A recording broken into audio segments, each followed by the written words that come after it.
What are the things that you've got to die in your flesh to so that you can rise again and continue to walk in that new life that God has called you to?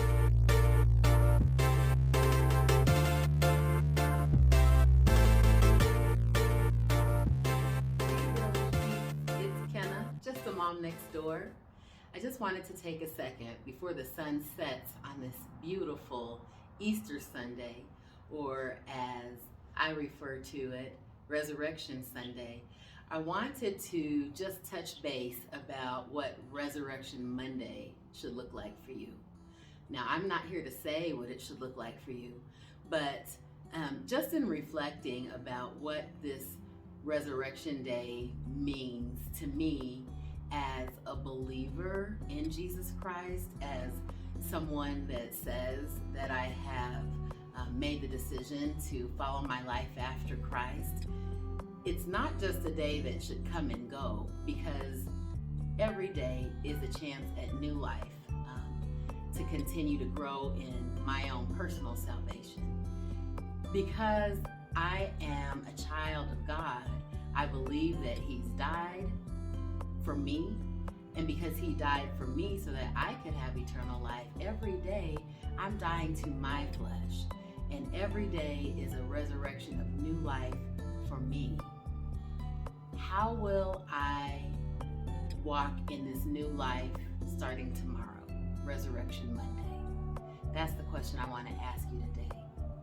When I think about what that newness means for me, it means that I'm constantly dying to my flesh in some way. As we continue to perfect out this walk, perfect out this calling that you're living in your life, that I'm trying to live in my life, there's always new things that I've got to tackle and address so that I can be better in who it is that God has called me to be. So for me, what I realize that means is the areas that I have to focus on are going to continue to look new, like it never stops. It never gets to a place of perfection, because we're continuously working out our salvation daily. For me, what that looks like is I've got to die to my procrastination. I've got to die to my fear of confrontation. I've got to die to the short-term commitments that I make.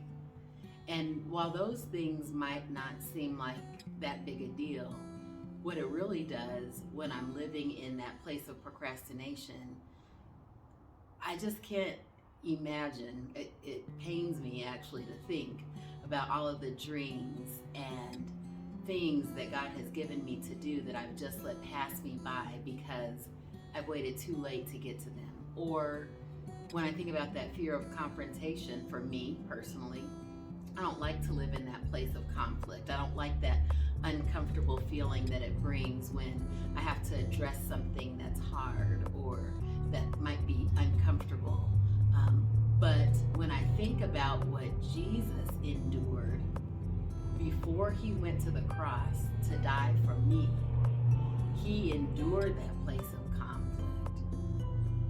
When Peter came and kissed Him on the cheek to signify that he was the one that the soldiers needed to take, Jesus said, "Come and do what you came to do."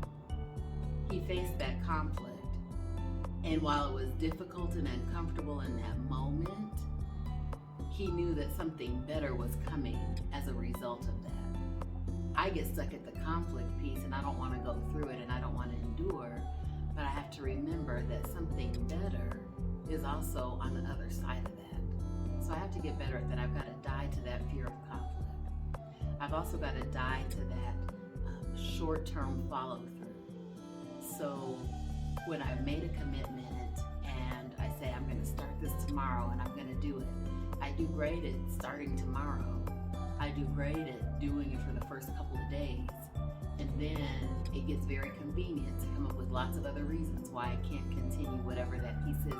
So I'm not seeing those things through to completion.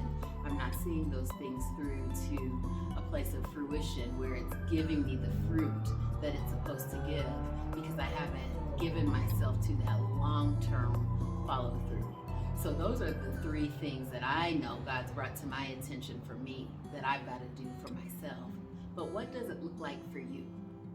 What are the things that you've got to die to as we think about, we just passed Good Friday. We're here at Resurrection Sunday. What are the things that you've got to die in your flesh to so that you can rise again and continue to walk in that new life that God has called you to? It's just a question to think about as you move through the rest of this evening and lay your head down to rest. God willing, you wake up tomorrow morning ready to begin again. What will that look like?